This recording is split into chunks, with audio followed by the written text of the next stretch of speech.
നല്ലൊരു മഴക്കാലമായിരുന്നു അത്.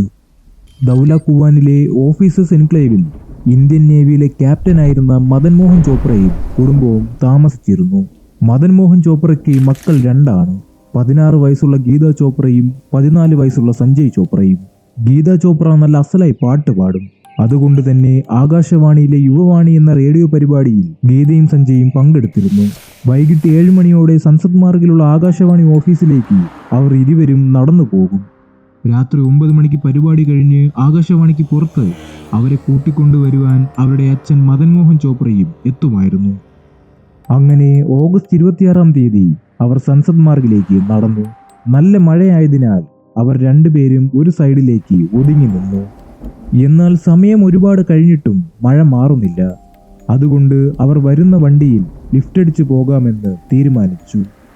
അങ്ങനെ റോഡരികിൽ നിന്ന് അവർ കാണുന്ന വണ്ടികളിലെല്ലാം ലിഫ്റ്റ് ചോദിച്ചു. ഒടുവിൽ ഒരു മസ്റ്റാർഡ് കളർ ഫിയറ്റ് കാർ അവരുടെ മുമ്പിൽ നിർത്തി. ആ വണ്ടിക്കകത്ത് 2 പേർ ഉണ്ടായിരുന്നു. അവരുടെ ആവശ്യം അറിയിച്ചപ്പോൾ അവർ ആ കുഞ്ഞുങ്ങളോട് പുറകിലത്തെ സീറ്റിലേക്ക് കയറിക്കോളുവാൻ സമ്മതം മൂളി.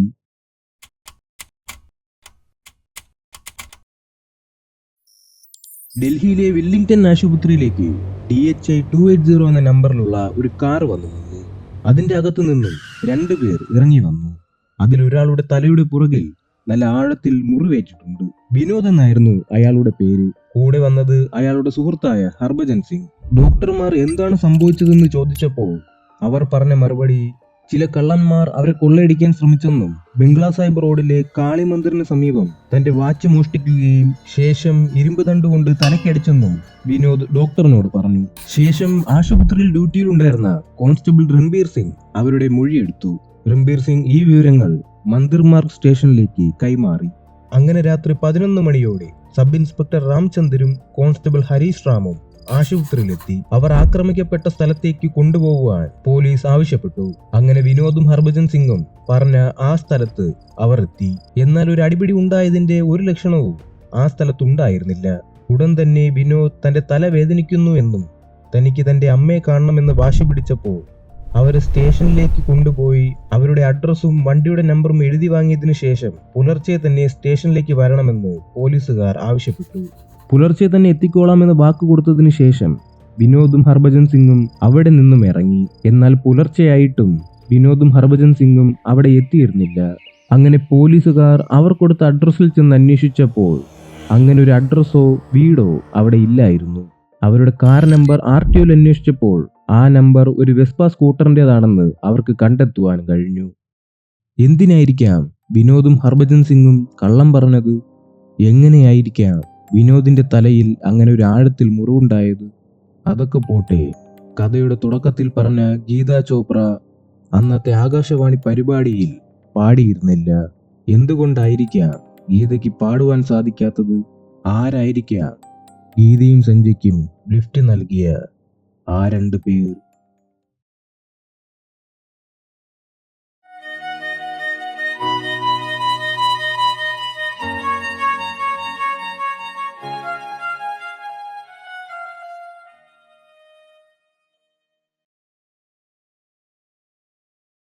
ന്യൂഡൽഹിയിലെ ജീസസ് ആൻഡ് മേരി കോളേജിലെ 2ാം വർഷ വിദ്യാർത്ഥിനിയായിരുന്നു ഗീത ചോപ്ര.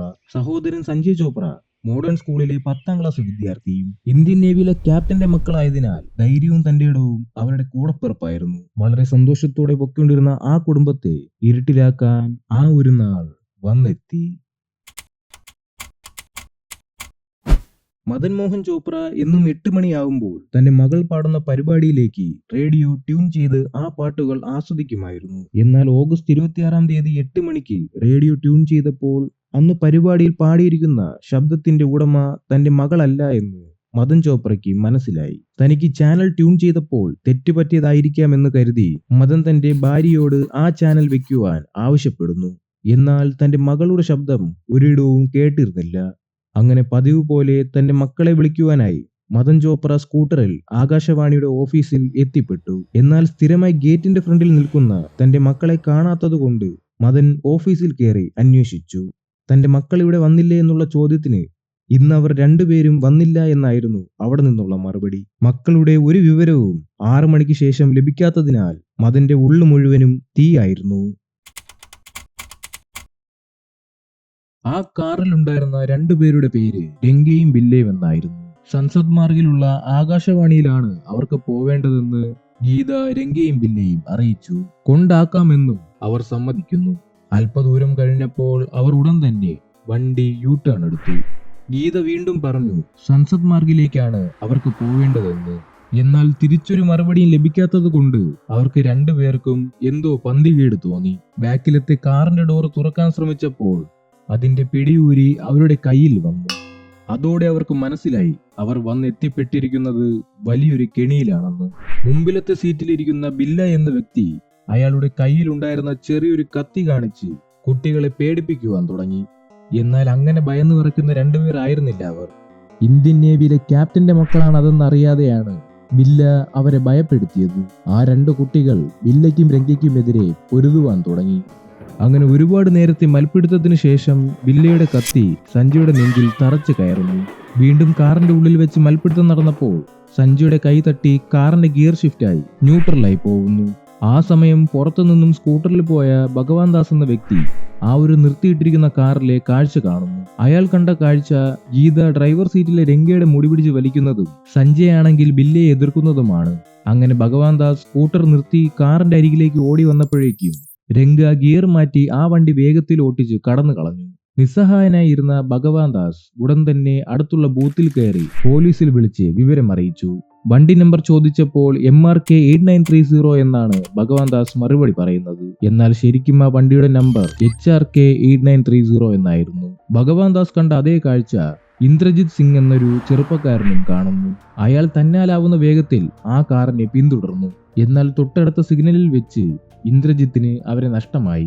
ഇന്ദ്രജിത്ത് അവസാനം ആ കാറിന്റെ അകത്ത് കണ്ട കാഴ്ച ചോരയിൽ പുരുണ്ട സഞ്ജയ് ചോപ്രയുടെ നിസ്സഹായത നിറഞ്ഞ ആ ഒരു നോട്ടമാണ്. ഉടൻ തന്നെ ഇന്ദ്രജിത്ത് തൊട്ടടുത്തുള്ള പോലീസ് സ്റ്റേഷനിലെ SHOയെ വിവരം അറിയിച്ചു. HRK 8930 എന്ന നമ്പർ കൃത്യമായി പോലീസിന് പറഞ്ഞു കൊടുത്തു. അപ്പോഴേക്കും സമയം 6:45 ആയിരുന്നു. പോലീസ് അവരുടെ ഭാഗത്തു നിന്നും അന്വേഷണം തുടങ്ങി. എന്നാൽ രാത്രി 10 മണിയായിട്ടും ഇതിനെക്കുറിച്ചൊന്നും അറിയാതെ തന്റെ മക്കൾക്ക് വേണ്ടിയിട്ടുള്ള പരക്കം പാച്ചിലായിരുന്നു മദൻ ചോപ്ര. രാത്രി വളരെ വൈകി വീട്ടിലെത്തിയ മദൻ ചോപ്ര ഈ വിവരം ഭാര്യയെ അറിയിക്കുന്നു. ഉടൻ തന്നെ തന്റെ സുഹൃത്തുക്കളായ നേവി ഉദ്യോഗസ്ഥരെ എല്ലാം മദൻ ചോപ്ര വീട്ടിലേക്ക് വരുത്തി. ശേഷം ദൗല കുവാനിലെ പോലീസ് സ്റ്റേഷനിലേക്ക് ഒരു പരാതി നൽകുന്നു. പോലീസുകാർക്കൊപ്പം നേവി ഉദ്യോഗസ്ഥരും ഡൽഹി മുഴുവനും വല വീശുന്നു. നീണ്ട 2 ദിവസത്തെ തിരച്ചിൽ തുടർന്നിട്ടും അവരെ കണ്ടെത്തുവാൻ കഴിഞ്ഞില്ല. സ്വാഭാവികമായി മദൻ ചോപ്രയ്ക്കും ഭാര്യയ്ക്കും നല്ല ഭയമുണ്ടായിരുന്നു. ഏതു നേരം വേണമെങ്കിലും തന്റെ മക്കളെ കുറിച്ചുള്ള ആ ദുഃഖവാർത്ത അവരെ തേടി എത്തിയേക്കാം എന്നുള്ള ആലോചനയിലായിരുന്നു അവർ. അങ്ങനെ ആ സമയവും വന്നെത്തി. അന്ന് റിഡ്ജ് റോഡിന്റെ അടുത്തുള്ള പുൽമേട്ടിൽ ഒരു കർഷകൻ തന്റെ കന്നുകാലികൾക്ക് തീറ്റ കൊടുക്കാൻ വന്നപ്പോൾ ഒരു കൂട്ടം ഈച്ചകളുടെ ഒച്ച കൊണ്ട് അവിടെ നിറഞ്ഞിരുന്നു. അടുത്തേക്ക് ചെന്ന് നോക്കിയപ്പോൾ കർഷകൻ കാണുന്നത് ഒരു പെൺകുട്ടിയുടെ മൃതദേഹമാണ്. കുറച്ചടി മാറി തൊട്ടപ്പുറത്ത് ഒരു ആൺകുട്ടിയുടെ ശരീരവും അയാൾ കണ്ടു. സംഭവം പറഞ്ഞ് സ്ഥലത്തെത്തിയ പോലീസുകാരും മദൻ ചോപ്രയും അത് ഗീതയുടെയും സഞ്ജയുടെയും ബോഡിയാണെന്ന് തിരിച്ചറിഞ്ഞു. പോസ്റ്റ്മോർട്ടം റിപ്പോർട്ടിൽ പറയുന്നത് രണ്ടുപേരും മരിച്ചിട്ട് 60 മണിക്കൂറിന് മുകളിലായെന്നാണ്. ഗീതയുടെ കഴുത്തിൽ വാള് പോലത്തെ ഒരു ആയുധം കൊണ്ടുള്ള ആഴത്തിലൊരു മുറിവുണ്ടായിരുന്നു.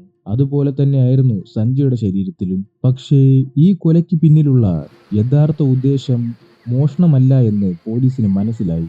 കാരണം സഞ്ജയുടെ പോക്കറ്റിൽ തന്റെ അച്ഛൻ നൽകിയ 70 രൂപയും ഗീതയുടെ കയ്യിൽ ഉണ്ടായിരുന്ന ഒരു വെള്ളി മോതിരവും അവിടെ തന്നെ ഉണ്ടായിരുന്നു. എന്നാൽ മോഷണമല്ലെങ്കിൽ എന്തിനായിരിക്കാം അവരെ ഉപദ്രവിച്ചത്? ഈ കേസിലെ ദൃക്സാക്ഷികളായ ഭഗവാൻ ദാസിന്റെയും ഇന്ദ്രജിത് സിംഗിന്റെയും മൊഴി അനുസരിച്ചാണ് രണ്ടുപേർ ചേർന്നാണ് കുട്ടികളെ തട്ടിക്കൊണ്ടുപോയതെന്നുള്ള നിഗമനത്തിൽ പോലീസ് എത്തിയത്. ശേഷം അവർ ആ മസ്റ്റേർഡ് കളർ ഫിയറ്റ് കാറിന്റെ വേണ്ടിയിട്ടുള്ള അന്വേഷണം തുടങ്ങി. ആദ്യം തന്നെ ഇന്ദ്രജിത് സിംഗ് നൽകിയ HRK 8930 എന്ന നമ്പർ RTO ഓഫീസിൽ പോയി അന്വേഷിച്ചപ്പോൾ ആ നമ്പറിന്റെ ഉടമ ഹരിയാനയിലെ പാനിപ്പത്തിലുള്ള രവീന്ദ്ര ഗുപ്തയുടെ ആയിരുന്നു. എന്നാൽ അവിടെ ചെന്ന് ഇത് അന്വേഷിച്ചപ്പോൾ അത് മസ്റ്റേർഡ് കളറോ ഫിയറ്റ് കാറോ തൊട്ടടുത്തുള്ള ജംഗ്ഷനിൽ പോലും ഓട്ടിച്ചു പോകാൻ പറ്റാത്ത ഒരു വാഹനമായിരുന്നു. അങ്ങനെ അവർ രണ്ടുപേരും വ്യാജ നമ്പറാണ് ഉപയോഗിച്ചതെന്ന് പോലീസിന് ബോധ്യമായി. പോലീസിന് ഇതുവരെ കൊലയാളികളെ പിടിക്കാൻ കഴിയാത്തത് കൊണ്ട് ഡൽഹി മുഴുവനും ഗീതയ്ക്കും സഞ്ജയ്ക്കും നീതി ലഭിക്കാനുള്ള പോരാട്ടങ്ങൾ തുടങ്ങി. അങ്ങനെ ഒരു നാൾ മജ്ലിസ് പാർക്കിന് സമീപം ഒരു മസ്റ്റേർഡ് കളർ ഫിയറ്റ് കാർ കുറച്ചു നാളായി ഒരു അനക്കവുമില്ലാതെ കിടക്കുന്നു എന്നുള്ള വിവരം പോലീസിന് ലഭിച്ചു. അവർ അവിടെ എത്തി ആ കാറിനെ കുറിച്ച് അന്വേഷിച്ചപ്പോൾ അത് അശോക് ശർമ്മ എന്നൊരാളുടേതായിരുന്നു. എന്നാൽ അശോക് ശർമ്മ അത് വാങ്ങി 6 ആഴ്ചയ്ക്കുള്ളിൽ തന്നെ അത് മോഷണം പോയി. മോഷണ കേസ് അവിടെ തൊട്ടടുത്തുള്ള പോലീസ് സ്റ്റേഷനിൽ ഫയൽ ചെയ്തിട്ടുണ്ട്.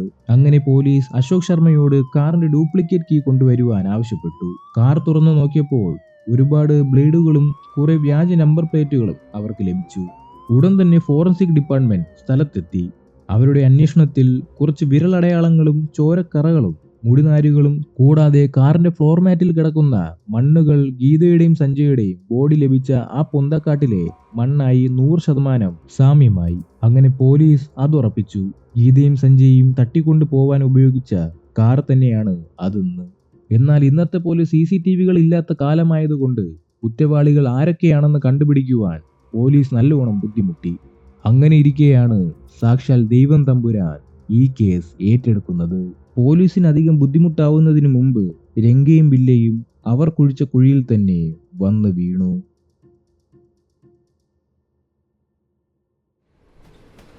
ആഗ്ര സ്റ്റേഷനെ ലക്ഷ്യം വെച്ച് പോകുന്ന കൽക്ക മെയിൽ ട്രെയിൻ സ്റ്റേഷൻ എത്താൻ വെറും 300 മീറ്റർ ബാക്കിയുള്ളപ്പോൾ ട്രെയിൻ വളരെ പയ്യെ പോകുവാൻ തുടങ്ങി. ആ പയ്യെ പോകുന്ന ട്രെയിനിലെ ഒരു കമ്പാർട്ട്മെന്റിലേക്ക് രംഗയും ബില്ലയും ചാടിക്കയറി. എന്നാൽ അവർ കയറി ചെന്ന കമ്പാർട്ട്മെന്റിലെ യാത്രക്കാരെ കണ്ട് അവർ ശരിക്കും ഞെട്ടി.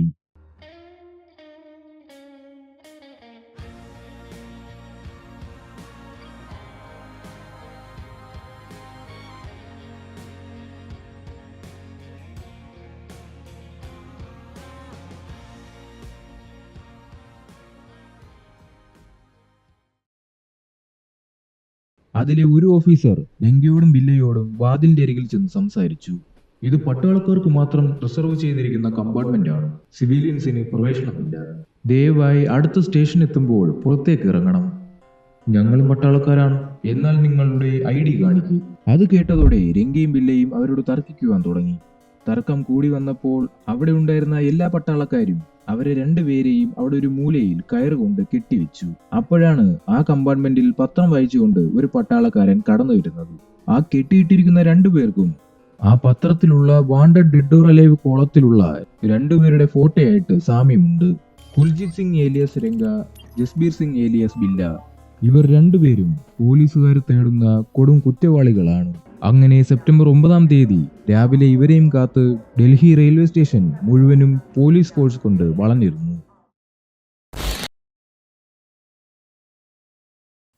രംഗ എന്നറിയപ്പെടുന്ന കുൽജിത് സിംഗ് ബോംബെയിലെ ഒരു ട്രക്ക് ഡ്രൈവറായിരുന്നു. ശേഷം അയാൾ ബോംബെ തെരുവിൽ ടാക്സി ഓട്ടം തുടങ്ങി. അങ്ങനെ ഇരിക്കെയാണ് ശ്യാം സിംഗ് എന്നൊരു സുഹൃത്തു വഴി രംഗയും ബില്ലയും പരിചയപ്പെടുന്നത്. ബില്ല ഒരു ജന്മനാ ക്രിമിനലാണ്. ആകെ അറിയാമെന്നുള്ള പണി മോഷണം, പിടിച്ചുപറി, ആളെ തട്ടിക്കൊണ്ടുപോകൽ ഒക്കെ മാത്രമാണ്. അങ്ങനെ ഒരു നാൾ ബില്ല രംഗയുടെ ടാക്സിയിൽ ഒരു കുട്ടിയെ തട്ടിക്കൊണ്ടുപോകുന്നു. കുട്ടിയെ തട്ടിക്കൊണ്ടുപോയി മോചനദ്രവ്യം കൈപ്പറ്റാനായിരുന്നു ബില്ലയുടെ പദ്ധതി. എന്നാൽ അത് കിട്ടാതെ വന്നപ്പോൾ ബില്ല ആ കുട്ടിയെ വിട്ടയക്കുന്നു. ആ സമയമാണ് അവരുടെ സുഹൃത്തായ ശ്യാം സിംഗിനെ ഒരു കേസിൽ പോലീസ് അറസ്റ്റ് ചെയ്യുന്നത്. ശ്യാം സിംഗ് വഴി അവരെയും തേടി പോലീസ് എത്തിയേക്കാമെന്നുള്ള ഭയത്താൽ രംഗയും ബില്ലയും പല പല സ്ഥലങ്ങളിലേക്ക് മാറി താമസിക്കുന്നു. അങ്ങനെ അവസാനം അവർ എത്തിപ്പെട്ടത് ഡൽഹിയിൽ. അവിടെ മജ്ലിസ് പാർക്കിന് സമീപമായി അവരൊരു മുറി വാടകയ്ക്കെടുത്തു. എന്നാൽ ഇനിയും മുമ്പോട്ട് പോകുവാനുള്ള പണം അവരുടെ കയ്യിൽ ഇല്ലായിരുന്നു. അതുകൊണ്ട് അവർക്കറിയാവുന്ന പണി ഡൽഹിയിലും ചെയ്യാമെന്ന് അവർ തീരുമാനിക്കുന്നു. അതിനായി ആദ്യം തന്നെ അവർ അശോക ഹോട്ടലിന്റെ ഫ്രണ്ടിൽ കിടന്നിരുന്ന ഒരു മസ്റ്റാർഡ് കളർ ഫിയറ്റ് കാർ മോഷ്ടിച്ചു. ശേഷം അവരുടെ പദ്ധതി അത്യാവശ്യം സാമ്പത്തികമായി ഭേദപ്പെട്ട ലുക്കുള്ള ദമ്പതികളെ തട്ടിക്കൊണ്ടുപോയി അവരുടെ കയ്യിലും കഴുത്തിലുമുള്ള സ്വർണങ്ങളും പണവും അടിച്ചു മാറ്റി അവരെ തെരുവിൽ ഉപേക്ഷിക്കുക. അവരുടെ കയ്യിൽ അഥവാ പണവും സ്വർണവും ഇല്ലെങ്കിൽ അവരെ ഭീഷണിപ്പെടുത്തി അവരുടെ വീട്ടിൽ കൊണ്ടുപോയി ആ വീട് കൊള്ളയടിക്കുക എന്നുള്ളതായിരുന്നു അവരുടെ പദ്ധതി. ഇരകൾ പുറത്തേക്ക് ഇറങ്ങാതിരിക്കുവാൻ വേണ്ടി അകത്തു നിന്നും ഡോറ് തുറക്കുന്ന ഹാൻഡിൽ ബില്ല ലൂസാക്കി വെച്ചിരുന്നു. അങ്ങനെ ഓഗസ്റ്റ് 26-ാം തീയതി അവരവരുടെ ഇരകളെ തപ്പി ഇറങ്ങി. എന്നാൽ അവർക്ക് വൈകുന്നേരമായിട്ടും അവരുടെ ഇരകളെ കിട്ടിയില്ല. അങ്ങനെ മുഷിഞ്ഞ് വണ്ടിയിൽ പൊയ്ക്കൊണ്ടിരുന്നപ്പോഴാണ് രണ്ടുപേർ അവരുടെ വണ്ടിക്ക് കൈ കാണിക്കുന്നത്. അവരെ ആകാശവാണിയിൽ കൊണ്ടാക്കാമെന്ന് വാക്ക് നൽകി. ശേഷം അവർ വണ്ടി യു ടേൺ എടുത്ത് ആ രണ്ട് കുഞ്ഞുങ്ങൾ രംഗയും ബില്ലയുമായി മൽപിടുത്തം നടത്തി. ശേഷം അവർ വണ്ടി ഓട്ടിച്ച് ഒരാളുമനക്കവുമില്ലാത്ത ഒരു പൊന്തക്കാട്ടിലേക്ക് കൊണ്ടുകയറ്റി. ഗീതയുടെയും സഞ്ജയുടെയും വീട്ടിൽ നിന്നും വെറും 4 കിലോമീറ്ററിന് അപ്പുറമായിരുന്നു അത്. ആ രണ്ട് കുട്ടികളുടെയും വീട്ടിൽ വിളിച്ച് മോചനദ്രവ്യം ആവശ്യപ്പെടുവാനുള്ള പദ്ധതിയിലായിരുന്നു അവർ. എന്നാൽ അവരുടെ അച്ഛൻ നേവി ഉദ്യോഗസ്ഥനാണെന്ന് അറിഞ്ഞപ്പോൾ അവർ ശരിക്കും ഭയന്നു. നേവി ഉദ്യോഗസ്ഥന്റെ വീട്ടിൽ പോയി ഭീഷണിപ്പെടുത്തി പണം വാങ്ങുവാനുള്ള തന്റെ ഇടമൊന്നും രംഗയ്ക്കും ബില്ലയ്ക്കും ഇല്ലായിരുന്നു. അങ്ങനെ രംഗ അവരെ തിരിച്ചുകൊണ്ടാക്കാമെന്ന് സമ്മതിച്ചു. എന്നാൽ ബില്ലയുടെ മനസ്സിൽ ആ സമയം വേറെ ചില പദ്ധതികൾ കടന്നു വന്നു. ആദ്യം തന്നെ വണ്ടിയുടെ ഡിക്കി തുറന്ന് അതിലുണ്ടായിരുന്ന ഒരു വലിയ വാൾ ബില്ല രംഗയുടെ കയ്യിൽ കൊടുത്തു. ശേഷം കുറച്ച് ദൂരെ കൊണ്ട് ഒളിപ്പിക്കുവാൻ ആവശ്യപ്പെട്ടു. ഒളിപ്പിച്ചതിന് ശേഷം അവർ രണ്ടുപേരും കൂടി സഞ്ജയ് ചോപ്രയെ മാത്രം വണ്ടിയിൽ നിന്നും ഇറക്കി വാൾ ഒളിപ്പിച്ചിരിക്കുന്ന സ്ഥലത്തേക്ക് കൊണ്ടുപോയി. ശേഷം അടുത്ത സെക്കൻഡിൽ തന്നെ അവർ ആ വാൾ ഉപയോഗിച്ച് സഞ്ജയെ വെട്ടിക്കൊലപ്പെടുത്തി. ശേഷം രംഗ സഞ്ജയുടെ ബോഡി വലിച്ചഴച്ച് അല്പം ദൂരെ കൊണ്ടിട്ടു. തിരിച്ചു വന്നപ്പോഴേക്കും രംഗ കണ്ട കാഴ്ച കാറിന്റെ പിൻസീറ്റിൽ ബില്ല ഗീതയെ ബലാത്സംഗം ചെയ്യുന്നതാണ്. രംഗ കയ്യിലുണ്ടായിരുന്ന വാൾ കാറിന്റെ പിന്നിൽ ചാരി വെക്കുന്നു. ബില്ല പുറത്തിറങ്ങിയതിനു ശേഷം രംഗയും ആ ക്രൂരപ്രവൃത്തി ഗീതയോട് ചെയ്യുന്നു. ശേഷം വീണ്ടും ബില്ല ഗീതയെ വണ്ടിയിൽ നിന്നും പുറത്തിറക്കി ആ ക്രൂരത കാണിക്കുന്നതിന്റെ ഇടയിലാണ് രംഗ കാറിന്റെ അരികിൽ ചാരി വെച്ചിരിക്കുന്ന ആ വാളെടുത്ത് ഗീത ബില്ലയുടെ തലയിൽ വെട്ടുന്നത്. ആ വെട്ടുമായാണ് പിന്നീട് ബില്ലിംഗ്ടൺ ഹോസ്പിറ്റലിലേക്ക് വിനോദ് എന്ന പേരിൽ ബില്ല ചികിത്സ തേടിപ്പോയത്. മുറിവേൽപ്പിച്ചതിനു ശേഷം ഗീത അല്പദൂരം ഓടി രക്ഷപ്പെടുവാൻ ശ്രമിച്ചു. എന്നാൽ രംഗയും ബില്ലയും തൊട്ടു പുറകിൽ വന്ന് ഗീതയെ സഞ്ജയ് അവർ കൊലപ്പെടുത്തിയ അതേ സ്ഥലത്തേക്ക് കൊണ്ടുപോയി. അവിടെ എത്തിയ ഉടൻ തന്നെ ബില്ല ആ വാൾ ഉപയോഗിച്ച് ഗീതയുടെ കഴുത്തിൽ ആഞ്ഞു വെട്ടി. അങ്ങനെ ഗീതയും ഉടൻ മരണപ്പെട്ടു. ദൃക്സാക്ഷികളുടെ മൊഴിയും മുംബൈ ഇന്റലിജൻസിന്റെ സഹായത്തോടെയാണ് രംഗയുടെയും ബില്ലയുടെയും ഫോട്ടോ ഡൽഹി പോലീസിന് ലഭിച്ചത്. അങ്ങനെ രംഗയും ബില്ലയും തന്നെ അവർക്ക് വേണ്ടിയിട്ടുള്ള കുഴി കുഴിച്ചു. അങ്ങനെ 3.5 വർഷത്തെ നിയമ പോരാട്ടത്തിന് ശേഷം അവർ ഇരുവർക്കും ഇന്ത്യയിലെ ഏറ്റവും വലിയ ശിക്ഷയായ തൂക്കുകയർ തന്നെ ലഭിച്ചു. അവർ ഇരുവരും സുപ്രീം കോടതിയിൽ അപ്പീലിന് പോയെങ്കിലും ആ പെറ്റീഷൻ സുപ്രീം കോടതി കണ്ണും പൂട്ടി തള്ളി. അങ്ങനെ 1982 ജനുവരി 31-ാം തീയതി ഈ ഇന്ത്യൻ മഹാരാജ്യം കാത്തിരുന്നത് സംഭവിച്ചു. ഈ ലോകത്തെ എല്ലാ ശാപവും ഏറ്റുവാങ്ങിയ അവരെ തൂക്കിലേറ്റി.